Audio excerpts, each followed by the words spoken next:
বাংলাদেশের ভৌগোলিক অবস্থান ভারতের উত্তর পূর্বাঞ্চল এবং পশ্চিমবঙ্গের সীমান্তের নিকটে হওয়ায় এটি ভারতের জন্য কৌশলগতভাবে গুরুত্বপূর্ণ। 1990-এর দশক থেকে 2000-এর দশকের প্রথম দিকে বাংলাদেশের মাটি পাকিস্তান সমর্থিত ভারত বিরোধী সন্ত্রাসী কার্যকলাপের জন্য ব্যবহৃত হয়েছিল বলে অভিযোগ রয়েছে। পাকিস্তানের গোয়েন্দা সংস্থা আইএসআই এই কার্যকলাপে সমর্থন দিয়েছে বলে ভারতেরও দাবি। শেখ হাসিনা শাসনকালে এই কার্যকলাপ নিয়ন্ত্রণে আনা হলেও 2024-এ রাজনৈতিক অস্থিরতা এবং মোহাম্মদ ইউনূসের নেতৃত্বে অন্তর্বর্তী সরকার গঠনের পর নতুন করে উদ্বেগ দেখা দিয়েছে। 1990-এর দশক থেকে 2000-এর দশকের প্রথম দিকে বাংলাদেশে পাকিস্তান সমর্থিত সন্ত্রাসী গোষ্ঠীগুলোর জন্য একটি কৌশলগত কেন্দ্র হিসাবে ব্যবহৃত হয়েছিল। পাকিস্তানের আইএসআই অর্থ, অস্ত্র এবং প্রশিক্ষণের মাধ্যমে এই গোষ্ঠীগুলোকে সমর্থন দিয়েছে বলে অভিযোগ রয়েছে। United liberation front of Assam বা ইউএলএফএ এবং অন্যান্য বিদ্রোহী গোষ্ঠী বাংলাদেশে ঘাঁটি স্থাপন করে আসাম, মেঘালয় এবং ত্রিপুরায় হামলা চালিয়েছে। উলফার নেতৃত্বে পাকিস্তানের সমর্থনে বাংলাদেশ প্রশিক্ষণ শিবির পরিচালনা করত। 1996 সালে আসামে উলফার বোমা হামলায় বাংলাদেশ থেকে অস্ত্র সরবরাহের অভিযোগ উঠেছিল। 2004 সালে চট্টগ্রামে 10টি ট্রাক অস্ত্র জব্দ করা হয়, যা উত্তর পূর্ব ভারতের বিদ্রোহী গোষ্ঠীগুলোর জন্য পাঠানো হচ্ছিল। এই ঘটনায় আইএসআইয়ের সংশ্লিষ্টতা এবং তৎকালীন বিএনপি জামায়াত জোট সরকারের কিছু সদস্য জড়িত থাকার অভিযোগ উঠেছিল।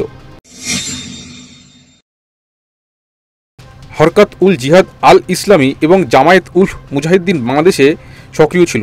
2005 সালে জেএমবি একযোগে 400টিরও বেশি বোমা হামলা চালায়, যা ভারতের নিরাপত্তাকে উদ্বেগ বাড়ায়।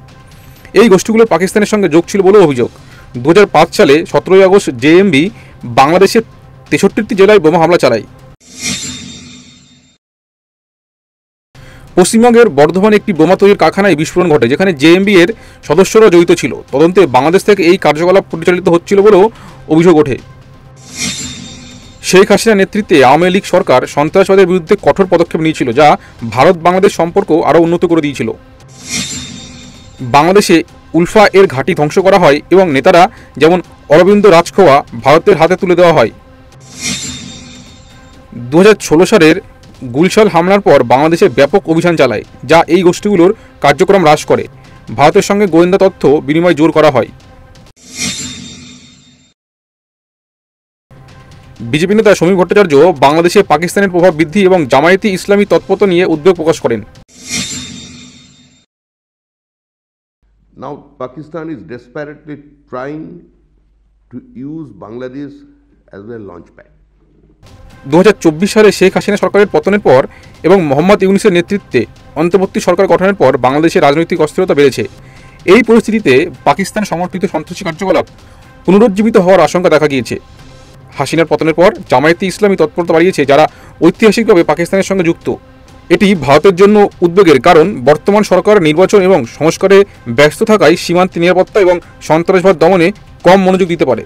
পাকিস্তানের জন্য বাংলাদেশ একটি কৌশলগত স্থান, যা ভারতের উত্তর পূর্বাঞ্চল এবং পশ্চিমবঙ্গের প্রভাব বিস্তারের জন্য ব্যবহার করা যেতে পারে।